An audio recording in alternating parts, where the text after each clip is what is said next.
What would you do if you lost everything simply because you were expecting a child? This is the heartbreaking and inspiring story of Julia, a woman who was fired for being pregnant, left alone, and nearly broken. Until one moment of kindness changed everything. 6 months before everything fell apart, Julia was on top of the world.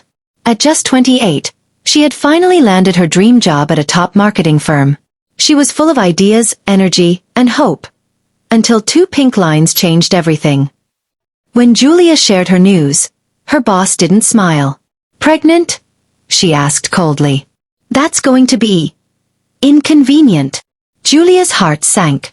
But she was determined to prove that she could be both a great employee and a great mother. 2 weeks later, the company announced layoffs. And Julia, despite being one of the top performers, was the first to go. No support.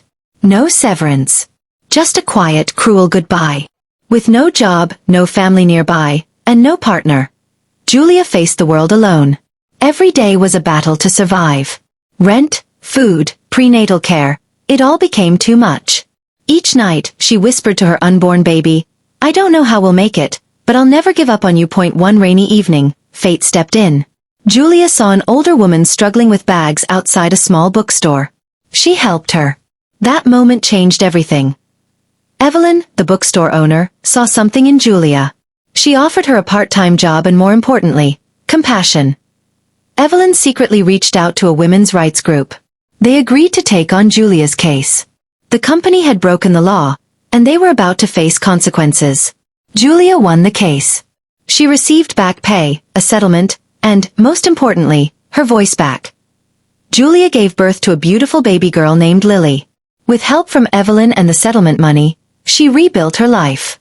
She renovated the bookstore into Lily and Light, a warm cafe where single mothers could find hope. Years later, Julia stood on stage, speaking to hundreds of women. "I was fired for being pregnant. They tried to silence me, break me. But instead, they lit a fire inside me. And that fire is now a beacon for every woman who feels invisible, discarded, or afraid. Your story matters. Your strength is enough."